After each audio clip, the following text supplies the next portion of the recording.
자, 많은 사람들이요, 행운을 찾습니다. 그렇죠? 뭔가 희망적인 것을 기대합니다. 언제나 그렇습니다. 그런데 우리는 오늘날 현 시대를 보면, 그리고 교회를 보면 희망적이다 이런 생각보다는 좀 실망스럽다 이런 생각을 많이 합니다. 왜 그러냐? 세 가지 우리가 공통적으로 느끼는 점이 있기 때문에 그렇습니다. 첫째가 뭐냐면 죄의 범람입니다. 인간 세계는 항상 죄가 있습니다. 근데 문제는 죄가 점점 많아지고 있다라고 하는 점입니다. 특별히 교인들 가운데에도 죄가 없을 수는 없지만 문제는 죄가 너무 증가하고 있다는 것입니다. 교회가 이래서야 되겠느냐 하는 우리의 소리가 이곳저곳에서 들려옵니다. 한국, 미국, 유럽 어디를 가든지 이런 우려의 소리가 많이 들립니다. 덮으려고 해도 너무 많기 때문에 덮는 것도 한계에 부딪히게 됩니다. 게다가 정말 큰 문제는 죄인들이 죄에 대한 자각을 상실했다는 거예요. 죄라고 느끼지도 않습니다. 그야말로 화인 맞은 사람들이 늘어나고 있습니다. 도대체 죄를 짓고도 뻔뻔한 사람들, 악을 행하고도 그야말로 의인인 것처럼 행동하는 사람들이 자꾸 늘어납니다. 우리는 이런 것을 보면서 절망감을 느끼게 됩니다. 이번에 저희가 갔던 그리스 같은 경우도 기독교의 한 분파인 그리스 정교에 해당하는 사람들인데 이 사람들이 거의 한 98% 정도가 믿는다고 합니다. 소위 기독교 국가라고 말할 수 있는데 거기 요즘 제일 큰 정치적인 쟁점이 뭐냐면 동성 결혼법 이거 통과시키려고 벌써 2번 부결됐는데 3번째 또 시도를 하려고 그러는데요. 아니, 기독교인들이 대다수인 나라에서 동성 연애가 아니라 동성 결혼법을 통과시키려고 하고 있다. 이건 죄가 범람한 게 맞지 않습니까? 유럽의 많은 나라들이 그렇고 미국도 영향을 받고 있고 두 번째 이유가 있는데 헌신의 결여입니다. 사람들은 대체로 이기적인 면이 언제나 있죠. 근데 문제는 헌신하는 사람이 점점 줄어들고 그리고 문제는 하나님을 위해서 헌신하는 사람들이 너무 급격하게 줄고 있다라고 하는 것입니다. 저는 과연 다음 세대 교회가 얼마나 남을까 이런 생각을 하게 되는데 여러분의 생각하고 저하고는 조금 생각이 다릅니다. 이유는 이런 거예요. 다음 세대 다들 걱정하죠. 다음 세대 그러는데 그리고 지도자도 구하기도 하고 근데 문제는 자기의 귀한 자식을 바쳐서 전도사로 목사로 삼으려고 하는 사람 요즘 찾기가 굉장히 어렵습니다. 옛날에는 안 그랬거든요. 다들 자기 자식은 의사, 변호사 이런 걸로 키우려고만 합니다. 교회 잘 다니는 사람도 거의 다 그래요. 기왕이면 잘 먹고 잘 사는 직업을 갖게 하려고 합니다. 사실이 그렇지 않아요? 그러면서 다음 세대 걱정을 해요. 근데 문제는 모두 다 그러니까 다음 세대 목회자 되겠다는 괜찮은 사람이 별로 없습니다. 게다가 청소년이나 어린아이를 둔 부모들도 또 얼마나 까다롭게 구는지 몰라요. 자기 자녀를 맡을 전도사님이나 목사님은 이래야 되고 저래야 되고 그러면서 아주 입맛이 까다롭습니다.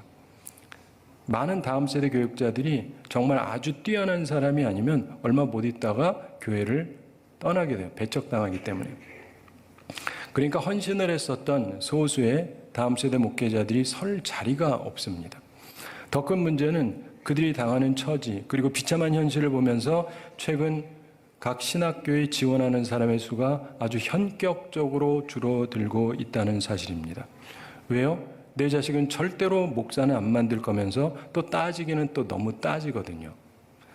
우리 자녀들의 미래는 매우 어둡습니다. 왜요? 요즘 사람들은 다들 너무나 이기적이고 헌신이 결여되었기 때문입니다. 작년에 한국의 장로교, 감리교, 침례교, 순복음 수많은 교단들이 있는데 우리 장로교 통합 측에서도 신학교가 많거든요. 근데 광나루에 있는 장신 하나만 빼놓고 전부 미달이었어요. 모든 교파, 모든 신학교가 전부 미달이었어요. 이게 한국교의 현실이에요. 헌신이 완전히 결여가 되어 있습니다. 그러니까 문제죠. 세 번째 문제가 있습니다. 우리 모두 느끼는 문제점은 정말 좋은 하나님의 사람이 적다는 점입니다. 이건 지도자를 포함해서 모두를 말하는 것입니다. 우리는 실제로 정말 훌륭한 사람, 정말 좋은 하나님의 사람들을 그리 많이 보지 못합니다. 요즘에. 물론 사람이 없는 것은 아닙니다. 교인도 많고 일꾼이 없는 것도 아니고 지도자가 없는 것도 아닙니다. 단지 좋은 사람, 좋은 하나님의 사람들이 너무 적다는 거예요. 옛날엔 안 그랬거든요. 바로 이런 현실이 우리를 슬프게 하는 것이고 미래의 희망을 갖기 어렵게 만드는 것입니다. 이러한 절망적인 현실에서 우리가 희망을 가지려면 어떻게 해야 되느냐? 하나님을 만나는 사람들이 늘어나야 됩니다. 하나님을 진정으로 만나는 사람들. 이사야가 하나님을 만납니다. 그러면서 내가 여기 있나이다. 나를 보내소서. 이런 결단을 했던 것처럼 우리도 하나님을 만나야 하는 것입니다. 오늘 본문에는 이사야가 하나님을 만나는 장면이 나옵니다. 사실은 6장 전체를 봐야 되지만 그 중에 일부분만을 본문으로 선택해서 읽었습니다. 우시야 왕이 죽던 해, 아마도 기원전 740년경인 것 같은데 그때 이사야가 보좌에 앉으신 하나님을 봅니다. 그 보좌는 높고 고귀한 보좌였습니다. 하나님의 옷자락이 성전에 가득하였습니다. 여러분이 여기에서 그걸 느끼십니까?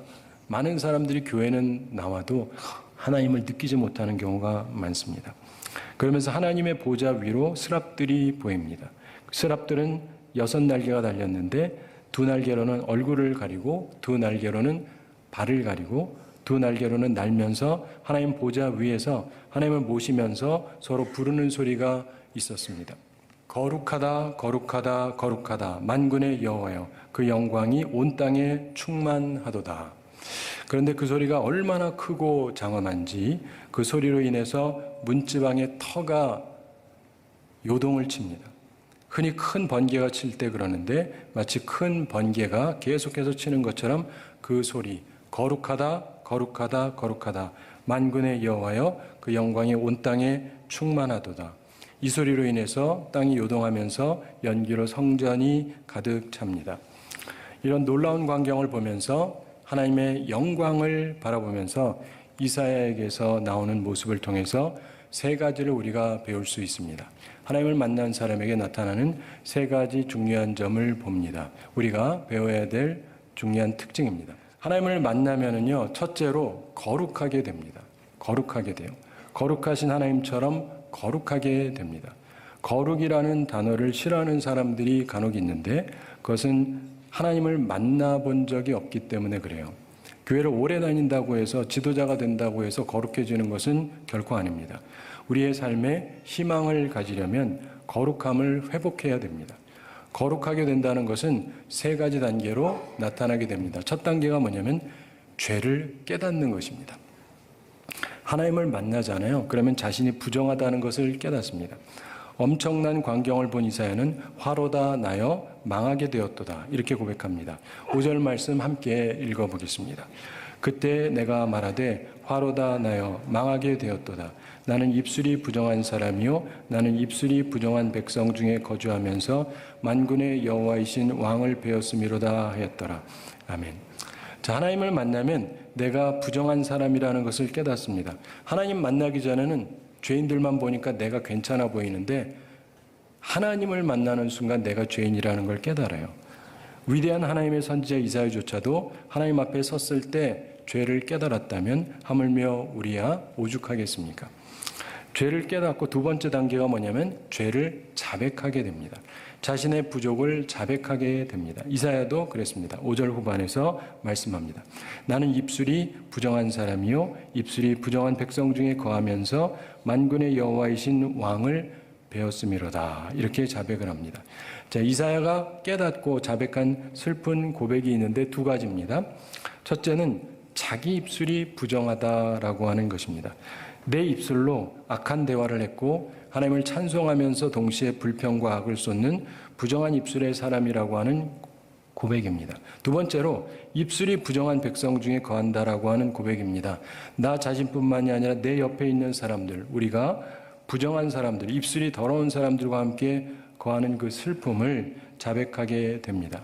사랑하는 성도 여러분, 하나님 앞에 서게 되면 내 입술, 우리의 입술이 얼마나 더러운지를 깨닫고 자백을 하게 되는 것입니다.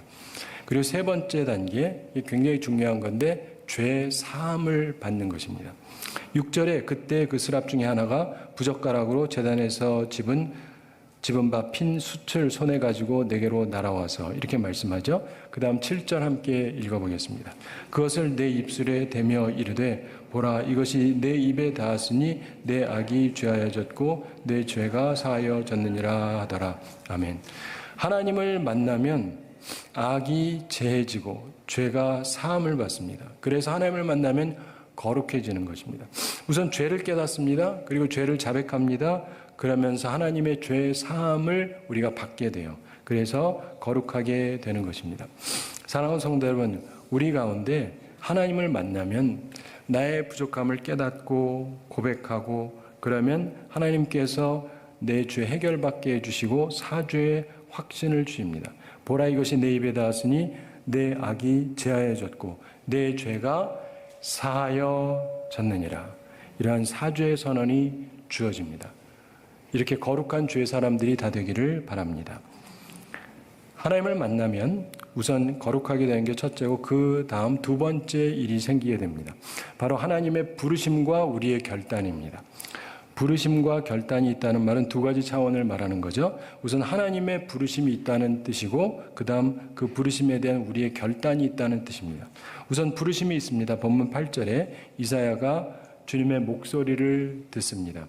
내가 누구를 보내며 누가 우리를 위하여 갈고 이런 말씀이 들립니다. 8절 함께 읽어보겠습니다. 내가 또 주의 목소리를 들으니 주께서 이르시되 내가 누구를 보내며 누가 우리를 위하여 갈고 하시니 그때 내가 이르되 내가 여기 있나이다 나를 보내소서 하였더니 아멘. 이사야는 하나님의 음성, 하나님의 부르심을 듣습니다. 내가 누구를 보내며 누가 우리를 위하여 갈고. 제가 미국에서 신학교 다닐 때 미국 장로교 성도들이 많이 부르던 찬송, 신학교에서 많이 부르던 찬송이 있습니다. 그러면서 바로 이것과 관련된 것인데 Whom shall I send? 이렇게 하나님께서 내가 누구를 보낼까? 이럽니다. 그러면 거기에 대해서 Here I am, Lord. 주님 제가 여기 있습니다. 하면서 답을 하는데 부르심에 합당한 결단이 있습니다. 하나님의 부르심 앞에 이사야가 말합니다. 8절 후반에 나오죠. 내가 여기 있나이다. 나를 보내소서. 한번 따라해 보실래요? 내가 여기 있나이다. 나를 보내소서. 아멘. 하나님의 부르심과 부르심받은 자의 결단, 바로 이것이 있습니다. 어거스틴이 젊은 시절에 자신의 삶에 대해서 고민을 하던 중 어느 날 주의 말씀을 읽어라, 주의 말씀을 읽어라 하는 소리를 들었다라고 하는 전승이 있죠. 하나의 부르심이었습니다. 그러니까 성경을 펴고 읽었는데 마침 로마서 13장 12절부터 14절의 말씀을 읽게 되었습니다. 밤이 깊고 낮이 가까웠으니 그러므로 우리가 어둠의 일을 벗고 빛의 갑옷을 입자. 오직 주 예수 그리스도로 옷 입고 정욕을 위하여 육신의 일을 도모하지 말라. 낮과 낮에와 같이 단정히 행하고 방탕하거나 술 취하지 말며 음란하거나 호색하지 말며 다투거나 시기하지 말고 그러면서 오직 주 예수 그리스도로 옷 입고 정욕을 위하여 육신의 일을 도모하지 말라. 이런 말씀입니다. 그가 이 하나님의 말씀을 읽고 결단을 했습니다. 그의 삶을 완전히 바꾸었고 그는 기독교 역사상 가장 훌륭한 사람 중에 하나로 평가되는 삶을 살게 되었던 것입니다. 하나님의 부르심 앞에 결단하는 것, 하나님의 말씀 앞에 결단하는 것, 바로 이것이 우리 인생을 바꿉니다. 그리고 우리의 가정과 우리의 교회, 우리 사회, 우리 나라의 미래를 밝게 만들어줄 수 있는 것입니다. 세 번째로 하나님을 만나면 생기는 일이 있는데 바로 사명이 주어집니다. 하나님께서 나에게 사명을 주세요. 미션을 주십니다. 구체적인 사명이 주어집니다. 하나님의 부르심 앞에 결단을 하면 하나님께서 보내시는데 하나님께서 이사야에게 가서 이 백성에게 이르라 이렇게 말씀하시면서 구체적인 말씀을 주십니다. 자, 하나님을 만난 사람은 하나님의 구체적인 사명을 받습니다. 9절 함께 읽어보겠습니다. 여호와께서 이르시되 가서 이 백성에게 이르기를 너희가 듣기는 들어도 깨닫지 못할 것이요 보기는 보아도 알지 못하리라 하여. 계속 10절도 읽어보겠습니다. 이 백성의 마음을 둔하게 하며 그들의 귀가 막히고 그들의 눈이 감기게 하라. 염려하건대 그들이 눈으로 보고 귀로 듣고 마음으로 깨닫고 다시 돌아와 고침을 받을까 하노라 하시기로. 아멘. 자, 이게 조금 특이한 사명인데 분명하게 사명이 주어집니다.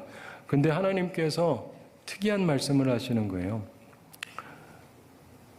들어도 듣지 못하고 깨닫지 못하고 봐도 알지 못할 것이다. 그러면서 이 백성들의 마음을 둔하게 해서 귀가 막히고 눈이 감기게 해라. 이들이 눈으로 보고 귀로 듣고 마음으로 깨닫고 돌아와 고침을 받을까 하노라. 이렇게 말씀하십니다. 한 가지 기억할 것은 주어진 사명이 반드시 성공적으로 잘 되는 사명만은 아니라고 하는 것을 여기서도 보게 됩니다. 이사야가 말씀을 전하지만 백성들이 듣지 않을 것이다. 이걸 하나님께서 미리 가르쳐 주셨습니다. 물론 6장 마지막에 가서 보면 하나님께서 거룩한 씨가 그루터기가 되어서 희망으로 남을 것을 가르쳐 주십니다. 그러나 당장에는 좋지 못한 일이 일어납니다.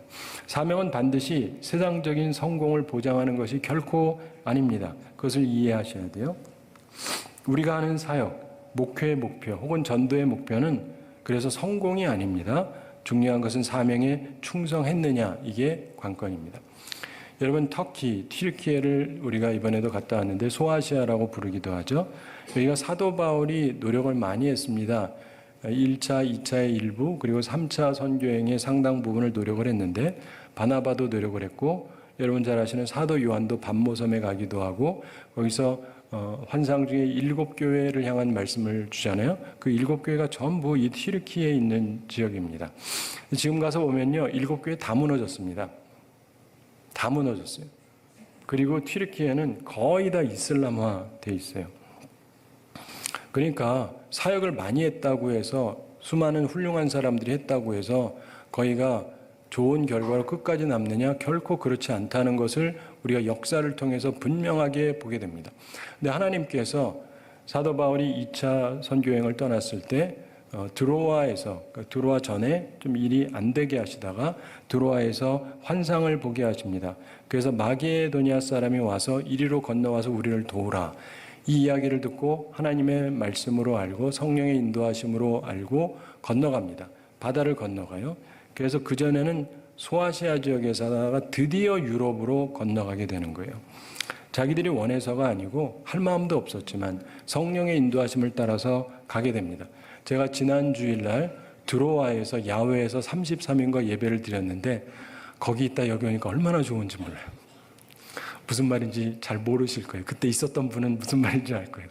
이렇게 준비된 곳에서 예배를 드린다는 게 얼마나 평안하고 좋은지 모릅니다. 그런데 그 말씀을 듣고 가면서 그리스 지역이 완전 복음화가 돼요. 그리고 로마 지역도 그렇죠. 그러면서 그 이후에 북유럽으로 올라가게 되죠. 그래서 전부 복음화가 됩니다. 종교개혁도 일어나고, 그러면서 이후에 미국으로 가고 한국까지 오고, 이런 걸 보면서 우리가 보게 되는 것은 내가 노력하고 아끼고 열심히 했다고 남는 게 아니에요. 성령의 인도하심 따라 성령의 뜻을 따라서 모든 것들이 이루어지게 되는 것입니다. 그러므로 나는 내 사명을 감당해야 돼.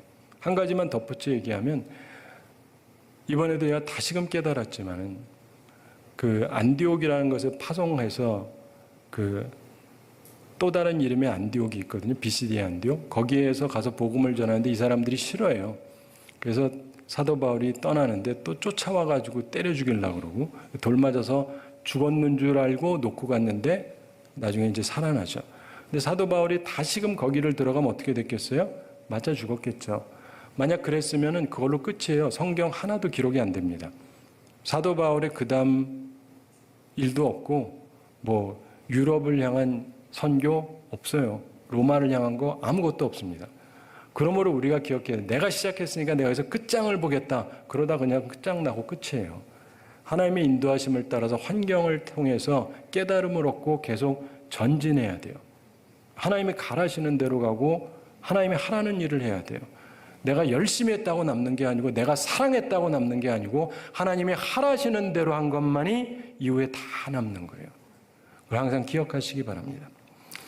하나님을 이렇게 만난 사람들, 하나님의 일을 감당할 때 세상이 온전해지고 하나님의 뜻이 이루어지는 것입니다. 우선 우리가 하나님 앞에서 죄 씻음 받고 거룩해지고, 하나님의 부르심에 내가 여기 있나이다. 나를 보내소서 이래야 되는 것이죠. 사도 바울도 그랬죠. 자신의 죄를 깨닫고 회개하고 부르심을 따라서 움직입니다. 사도 바울이 그 모든 일을 했던 이유는 뭘까요? 많은 사람들이 사명이 있었다 그러는데 이건 너무 초짜적인 얘기고 우리 모두 사명감이 있어요. 근데 아무도 그렇게 못합니다. 그가 했던 이유가 뭐예요? 딱 하나. 빚진 자라는 생각이에요. 내가 빚을 졌다. 저도 이번에 가면서 가자마자 돌아오고 싶다.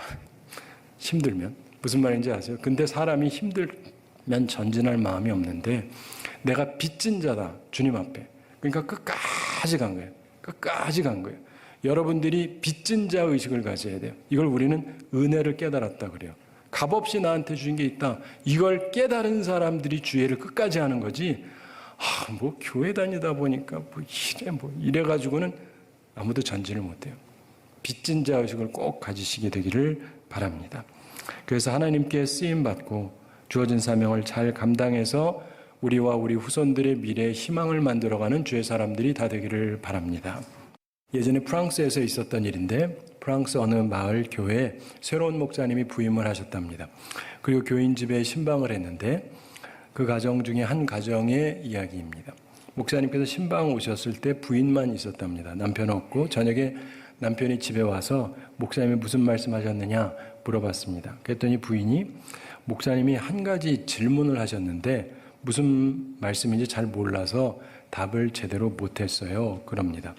무슨 질문이냐고 물어봤더니 목사님께서 이런 질문을 하셨답니다. 이 가정에 예수 그리스도께서 함께 하십니까? 이런 질문을 했대요. 남편이 조금 자존심이 상해서 말했습니다. 아니 우리가 훌륭한 가문의 자손이라고 말하면 되잖아. 대대로 예수 믿어왔던 집안이다. 근데 아내가 말합니다. 저도 그러려고 했는데 목사님이 질문한 건 그게 아니잖아요. 남편이 다시 말합니다. 그러면 우리가 매일 성경 읽고 기도한다고 얘기했어야지. 그랬더니 아내가 말합니다. 물론 우리가 기도도 하고 성경도 보지만 목사님이 질문한 건 그게 아니잖아요. 이 가정에 예수 그리스도께서 함께 하시냐고 질문을 하신 거죠. 그랬더니 남편이 좀 초조함을 느끼면서 말합니다. 그럼 우리가 한 번도 빠지지 않고 교회에 항상 출석 잘한다고 얘기하지 그래서. 그때 아내가 다시 말합니다. 그것도 목사님이 물으신 게 아니잖아요. 우리 집안이 잘 믿던 집안이고 교회도 잘 출석하고 집에서 기도도 하고 성경도 보지만 그 얘기가 아니고 목사님이 물으신 것은 단지 예수 그리스도께서 이 집에 거하시느냐 이것만 물으셨는데요. 이 자리에서 이 말씀을 통해서 여러분 스스로 한번 곰곰이 생각해 보시기 바랍니다. 한 주를 지나면서도 곰곰이 잘 생각을 해보세요. 이 부분은 그 질문을 기분 나쁘게 여기지 않았고 우습게 넘기지도 않았습니다. 그리고 여러 날 동안 그 목사님의 물음의 의미가 무엇일까 고민해 봤습니다. 사실 생각해 보니까 그렇다고 말하기가 곤란하니까 사실은 고민했던 거죠. 교회도 다니고 기도도 하고 그러긴 하는데 주님이 자기 집에 거하고 계시다는 생각은 전혀 안 드니까. 근데 그 고민 과정을 통해서 이 가정에 조금씩 변화가 생기기 시작했습니다. 예수님에 대한 갈망이 생기기 시작하고 오늘 이곳에 함께 하시는 예수 그리스도를 생각하기를 시작을 했습니다. 그러면서 감사한 것은 이 일을 통해서 예수 그리스도께서 그 가정에 진정으로 거하시게 되었다는 것입니다. 사랑하는 성도 여러분, 우리가 교회에 옵니다. 예배드리러 옵니다. 예배는 뭐 하는 건가요? 예배는요, 하나님을 만나는 것입니다. 근데 교회를 수십 년 다니고 교회 직분자인데 하나님 한 번도 못 만났다는 사람이 무진장 많아요. 하나님 만나러 와서 수십 년을 있으면서 수십 년의 말씀을 듣고 기도하고 찬양하면서 하나님을 한 번도 못 만났다. 이건 비극 중에 비극 아닙니까? 스스로에게 하나님을 향한 갈망과 인식이 없어서 그래요. 바라기는 주님을 꼭 만나시게 되기 바랍니다. 그리고 충만한 은혜의 자리에 들어가는 여러분들이 다 되시기를 바랍니다. 특별히 거룩한 삶으로 주님의 동행하심을 받고 주님의 부르심 앞에 내가 여기 있나이다. 나를 보내소서. 이렇게 순종하는 우리가 되기를 바랍니다. 오늘날에도 느끼는 것은 선교지도 그렇고 바깥도 그렇고 이단들은 열심히 전도하는데 제대로 믿는다는 사람들은 곳곳에서 전도를 통하지를 않아요.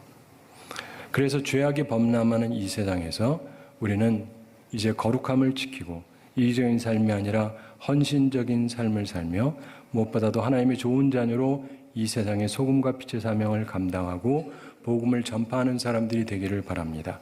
그래서 하나님을 기쁘시게 하고 이 시대를 바꾸고 미래를 소망 있게 만드는 우리 모두가 되기를 우리 주님의 이름으로 축원합니다.